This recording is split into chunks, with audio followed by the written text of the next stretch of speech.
Hello there. Technically, it's still a new year, but just a few days into the year, and my guest is just a few days into his 80th birthday. So I think we can still say Happy New Year to you. It's 2018, yes, but what's 2018 looking like for you? If you listen to my guest story, you probably recalibrate and wonder, maybe I should visit that hunger for power within me. Power to do what? Well, we'll be talking with my guests about hunger for power and many more. Someone who fell in love with the desert long before he was 30 and has lived the life loving the desert, seeking the desert, and finding mitigation and solutions to the desert. I'll be back with my guests if you don't go away. And again, Happy New Year to you. Well, for this purpose, I have to put on my glasses and read the few notes I've put together about my guest.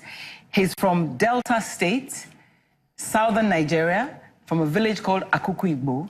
He turned 80 on the 1st of January, and he launched a book that's called Hunger for Power that actually captures the essence of his life. But you may have heard that he's the only African that has crossed the Sahara Desert 3 times, first when he was 28, then when he was 62, and lastly when he was 70. One area that is still to conquer is space.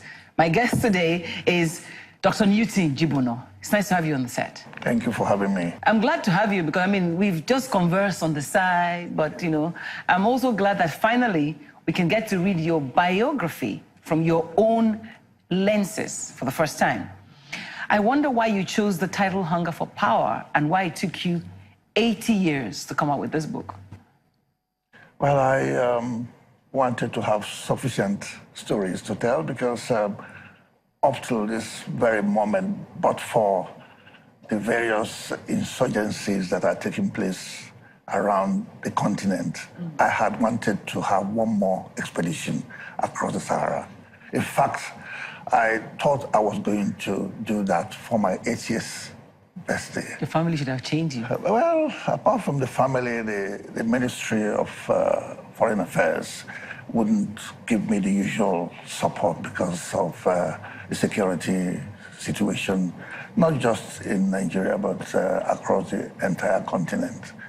So, yes, but going back to the hunger itself, it's writing 80 years of your wonderful life.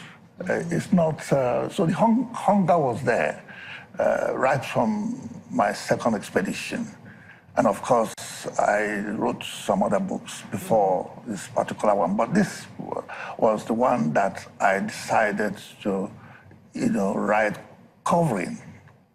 capturing virtually every aspect of my life from my birth to this very moment. Boyhood, to manhood, to grandpahood. Even the way I came into the world. Yes. Though I wasn't there, but we had to go down to my village to talk to those that were there. People that are now in their 90s, close to 100, that told wonderful stories about the day I came into this world and the kind of anxieties that followed amongst my parents and extended family members. So that's Maybe we should share one little clip. I mean, people will have to read the book, of course, but it must have been something special. Maybe the stars and the moon crossed across the desert. That's why your love for the desert. I mean, I'm just wondering, because you're so far from the desert. Yes. I think the expedition aspect started from the way I came into this world. I'm told that my mother went through a cesarean section in a primitive manner, not just in a normal hospital. I mean, this was 1920s. That's right, yes. 1930s. And how tough it was for not just her, but also my father. To a point where my mother almost died just having me. To the fact that growing up, because because of our unique culture of extended family system, I didn't get to know that my both parents were gone until I was 7 o'clock. So you were orphaned. You were orphaned at you were about 2? 2 or 3 years. So when I got to know, and you know, in the typical African way, every woman became your mother. Every man became your father. Gave you a fishing rod and a hook and taught you how to fish. And then the hunters took me with them, on a hunting expedition. And I think, going back to that wonderful question, that was where the expedition, the nature, the hunger for knowledge. That's right, desire for knowledge. Because once you stay so much with nature, when you're fishing or when you're hunting, you're there. And, that is when you begin to worry and wonder about nature, creation. So the closest thing for you was to go study building and civil engineering. So science was... That's right. Science was mainly to lead me, to further, to kind of help me answer some of those questions about nature, about creation, about the environment. And that was how I got into science. Fortunately, I had a flair for it as well because of the surrounding incidents. So who was primarily responsible for raising you then, if both your parents were dead? Yeah, that's exactly what I talked about earlier.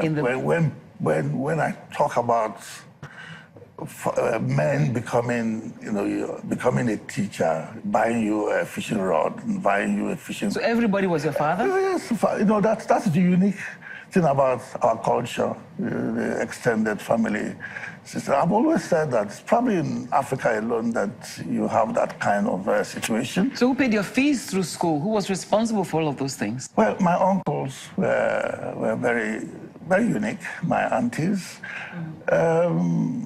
Also, one aspect of the story that I still find very, when I tell the story, my uncle, that's my father's younger brother, went and married. When he found out that I was not being guided properly, because he too traveled a lot, he went and married my mother's sister. That's my uncle. So, to provide me with that mother love that I didn't have. So, but that is another story because it didn't work out quite as well as one. But at least that was the start. But that was... what I find interesting, you've written 3 books before. The first one was Alone Across the Sub-Saharan Desert in the late 60s, after your first trip across the desert. Then you were traveling from London to Lagos. Yes. The second one was Me, My Desert and I, which was your effort, you say, to cause some kind of mitigation. That's right. After your second trip at 62. Yes. Then the third one was Bridging the Sahara. Now, I find it interesting that Sahara became such a fascination. A young man, 28, studied, worked a little bit in the UK. You want to come home and you're thinking of crossing the desert? Yes.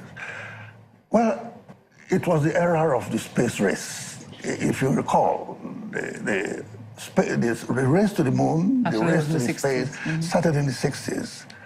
And I remember that very famous John F. Kennedy's speech that we try the difficulties not because they are easy, but because they are hard.